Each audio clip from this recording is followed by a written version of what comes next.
Hey guys, it's Caitlin McDonald here from the Script Doll team, and this week we are showing off our List You Let Go email template. So this template is basically designed for anyone, and this has happened to so many people, where you work really hard to build up an email list and then something happens and one thing leads to another, and next thing you know, you haven't emailed your list for, weeks, months, whatever, and they're pooched. And a lot of people will just, disregard and throw them away, when actually you can revive a dead list. It just takes a little bit of massaging to get them back to where you want to go. So we've designed this template basically to help you revive that list and turn a list of, stale buyers into a list that's going to buy from you again. So the idea behind the first email is basically just to kind of reintroduce yourself.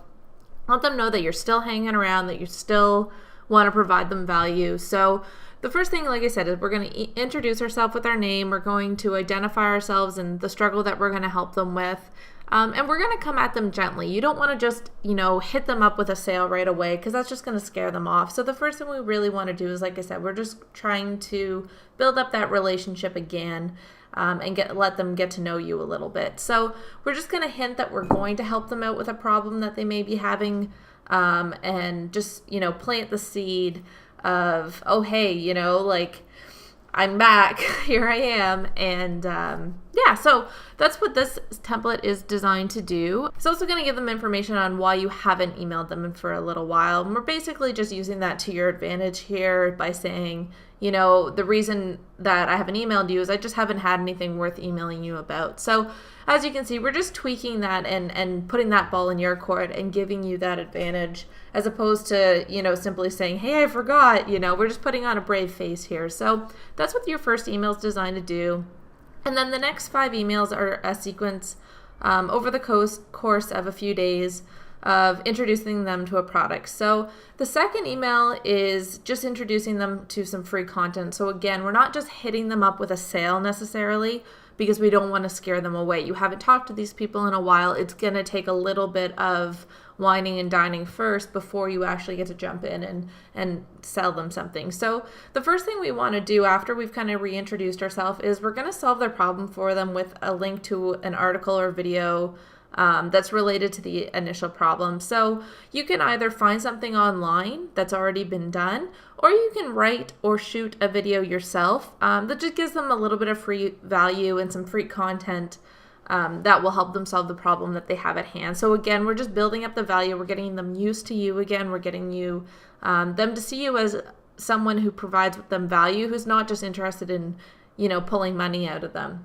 Because people can be really apprehensive to that, especially because, you have kind of lost a little bit of that relationship since the time has passed. So again, we're just giving them a lot of value and letting them know who you are, and that, you're there for them to help them. So once you've built that value and you've kind of got your foot in the door again, now we're going to start to sell them to a product. So this is where you actually start to see where you start selling them to them again. And this sequence is just going to lightly introduce them, let them know why the problem's or how the problem's going to be solved. And more importantly too, what we're really trying to reiterate is, because they may have forgotten about you, they may not be overly familiar with any kind of guarantee. They may be a little hesitant to buy from you again, which is why we want to reiterate your money back guarantee actually inside the email. By doing that, that gives them that extra little peace of mind. So if they're feeling, I haven't heard from this person, I'm not really sure who they are, I'm interested in this product, but I'm not sure. But putting the guarantee in there, that's a really great way to give them peace of mind and allow them to feel as though you're there for them. So that's basically the play that we're using in this email. We're also got a little bit of scarcity going on in there. And again, that's counterbalanced by the guarantee. So you're giving them a kick in the butt. You're also cushioning the purchase with the guarantee. So we've got that. That's one of my favorite plays, because it works so well, is, getting them moving with scarcity and then saving their butts with the guarantee. So that's what we've got going on in the initial email. Message 4 is just simply reiterating the scarcity, letting them know that the offer is going to shut down and getting them moving, reiterating the goal. This is just a quick, short, sweet email that they can digest really quickly. You don't want every single email to be long and drawn out. Sometimes you just want something that, just quickly pops up in their inbox and allows them to take action. So that's what message 4 is basically designed to do. And then message 5, we take a different approach. Instead of reiterating the features and benefits of the product you're offering, we're going to kind of play on the fact of other options that they may have tried that have failed them. So we're going to use that to our advantage this time, which is why this email is designed around the flaw and the consequences dynamic that we have going on.